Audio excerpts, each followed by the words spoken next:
สุขสบายดีอูเลเซียเนาะมามื้อนี้พาน้องช็อกโกมาลินบ้านสวนเนาะอยู่สวนแล้วก็สิพากันไปแคมปิ้งอยู่แถวใกล้ๆสวนเลยเนาะเป็นฟาร์มมันสมแสงบ่เนาะช็อกโกไอเลเซียไอทีเจไอเจชั่นมาโคเบิร์ตเนาะโดยรถปิกนิกของเฮาเนาะพอมาฮอดก็สิเป็นประมาณนี้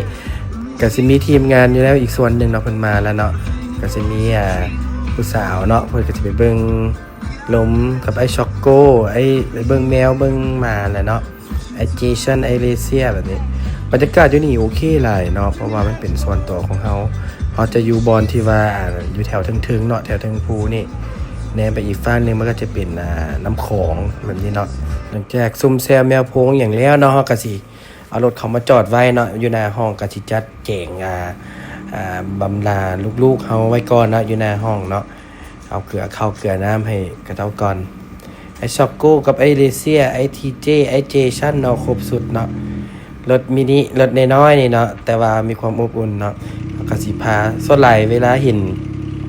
อยู่นำทางอยู่อย่างเนาะก็สามารถเอิ้นทักหาบีบแก่ใส่เด้อเนาะเห็นก็สิเห็น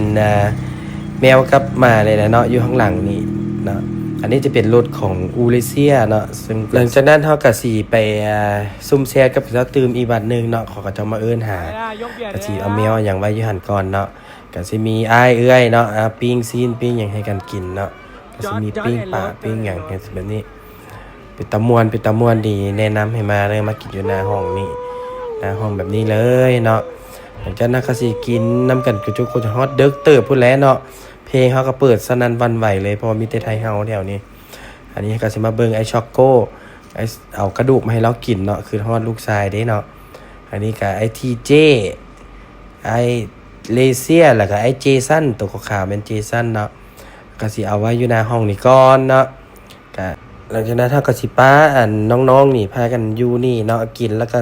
กินลมชมวิวกับบรรยากาศแคมปิ้งบรรยากาศนอนพักบ้านสวนบ้านตากอากาศแบบนี้เนาะหลังจากนั้นก็สิมีคนมาเอิ้นได้บัดนี้มาเอิ้นก็สิออกไปกินน้ำข้าวตื้มอีกบัดนึงเนาะกลับไปกลับมาขึ้นฮอดลูกชายนี่เนาะลูกชาย4คนนี่เนาะแล้วก็สิกลับไปกลับมาก็สิไปเต้นเมาเนาะป้ามันก็เมาแล้วบัดนี้ร้องเพลงอย่างเดียว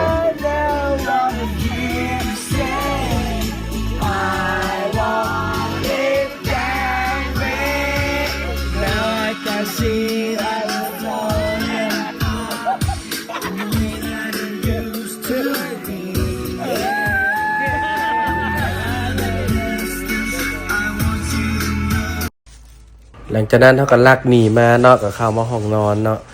เตียงนี้หกๆน้อยนึงเนาะเฮามานอนตอนวังแรงนี้แต่ว่าบรรยากาศก็งามได้ห้องนี้โอเคเนาะก็จะมีห้องน้ำสะอาดก็เหมาะสมสำหรับบ้านนอร์ดิกแหละเนาะนอนคืนเดียว2คืนสิก็โอเคเนาะ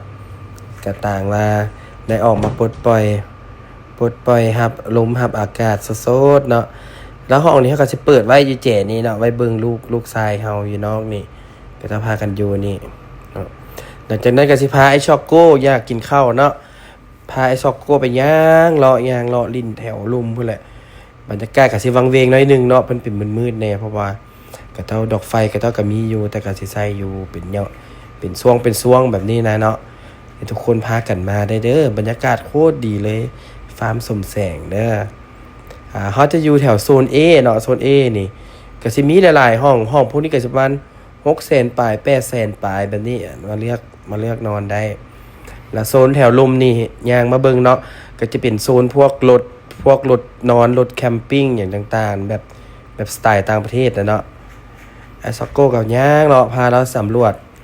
เลาะไปแล้วก็ย่านแน่เพราะว่าโซนนี้มันเป็นกลางคืนเนาะแล้วก็บ่ลึงย่านมันมีตัวนั้นตัวนี้สินะคนเฮาก็ร้อนๆได้เนาะเป็นแบบคือหนังต่างประเทศนะเนาะไปนอนป่านอนอย่างนั้นนะก็ต้องไล่ฆ่ากันนั้นวันนี้เนาะบรรยากาศดีเห็นปะเบิ่งจากบอนนอนเนาะเป็นบอนนอนแบบรถเด้อตัวนี้เด้อจะมีบอนนอนห้องนอนอย่างต่างๆอยู่ในนี่เต็มโอเคอยู่ได้สำหรับครอบครัว1-2ครอบครัวตามเบิ่งนี่เนาะมันก็มีหลายหลังเนาะหลังพวกนี้ก็สิอยู่ประมาณหม่อง600,000 ปลายนี่แหละก็สิบ่แพงเนาะคืนนึงห้องน้ำนี่จะเป็นห้องน้ำรวมเนาะแต่อยู่ข้างหลัง บอนทั้งลุมหั่นนี่ก็เป็นหลังเป็นคันไปแต่ตอนเช้าแล้วสิพาเบิ่งตื่มอีกอันนี้ก็เป็นตัวที่เฮาเปิดได้เนาะครับเบิ่งมันก็สิมี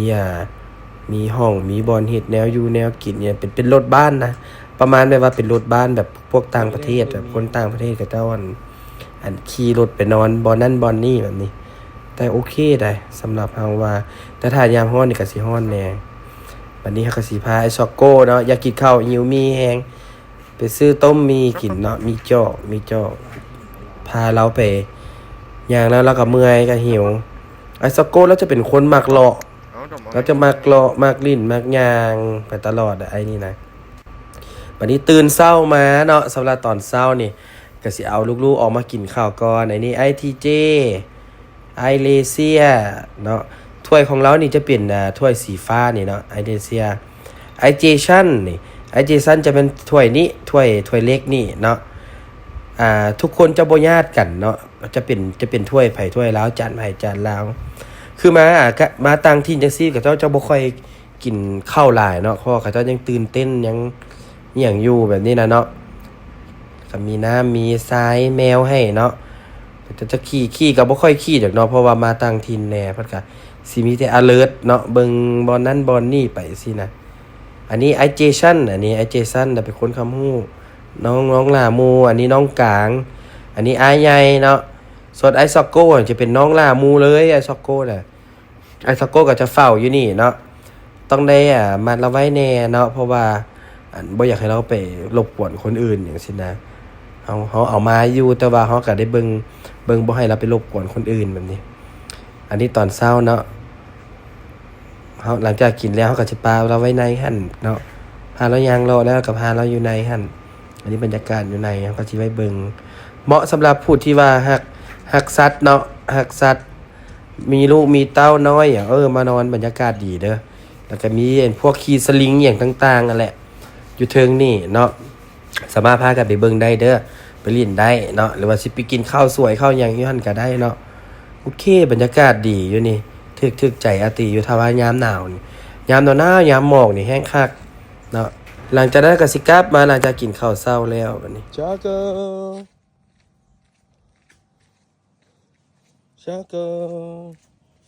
โอเคช็อกโก sit down โอเคมื้อนี้พาช็อกโกมานอนมานอนบ้านหลังนี้เนาะบ้านนอร์ดิกพูนบรรยากาศคักพูนอันนั้นน้ำเงิมอยู่พูนลงไปนี่ก็ยังแมนเด้อเห็นป่ะพูนเป็นเฮือนเป็นหนึ่งแล้วบัดนี้เฮาก็สิพามาออนทัวร์ตอนเช้าเนาะบรรยากาศตอนเช้าเนาะเห็นป่ะแต่ละบ้านเมื่อคืนนี้พามาเบิ่งก็สิมืดๆแน่เนาะพามาเขาสิพาไปเบิ่งอยู่บนสวนคาร์บอยเนาะส่วนของคาร์บอยตัวนั้นเวลามีการจัดงานนี่ต่างๆเนาะก็จะพากันมาเฮ็ดพวกแคมปิ้งยามหนาวอย่างซี่นะมาเฮ็ดแบบกิจกรรมคอนเสิร์ตอย่างต่างๆคักเนาะเห็นบ่รถบ้านแต่ละหลังนี่สะอาดได้รถคันนั้นก็คักเนาะอยู่ใกล้แคมป์งืมเลยบรรยากาศโคตรดีเนาะแล้วก็มีบ้านรถหลายหลังนะประมาณ10กว่าหลังพุ่นแหละอันนี้ก็สิประมาณมันจะมีเรทราคาของทางรีสอร์ทมันเนาะเข้าไปเบิ่งได้เด้ออยู่ฟาร์มสมแสงคั่นไผยังบ่เคยมาหรือว่ามาแล้วก็มาอีกได้เนาะอาทิตย์นี้ก็ยังสิมาอีกอยู่เทื่อหน้านี่ก็สิว่ามานอนรถบ้านอย่างนี้เนาะพอมันได้บรรยากาศมีบ่อนนอนเนาะครอบครัว1 2ครอบครัวสินอนได้สบายมีลูกน้อยเนาะอันนี้เขาจะมาเบิ่งอยู่ในโซนของคาร์บอยเนาะเห็นปะมันจะเป็นบรรยากาศโคตรดีเลยไปเบิ่งบรรยากาศตัวจริงเด้อ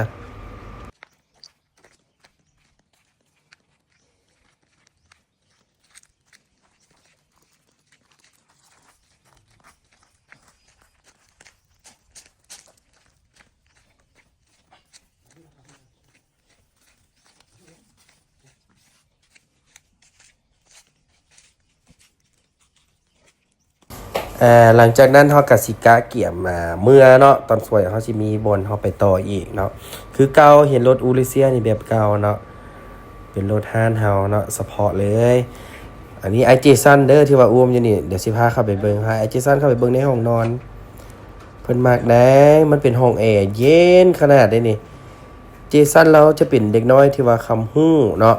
เราจะบ่ให้บ่กัดบ่ขูดบ่หยังทั้งสิ้นเลยอุ้มง่ายเป็นคนที่อารมณ์ดีถ้าเจสันน่ะ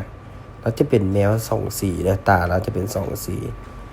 อันนี้ถ่ายรูปบรรยากาศก่อนกับอุ้มลูกแต่ละโตก่อนแต่ละคนก่อนเนาะให้มีโมเมนต์นำกันแบบนี้แล้วเนาะหลังจากนั้นเฮาก็สิกลับบ้านถือว่าจบทริปนี่อันนี้แม่นไอเลเซียเด้อไอเลเซียนี่โคตรคำฮู้อีกไอนี่เวลาปล่อยเราจะบ่ออกไปทางใดเนาะบ๊ายบาย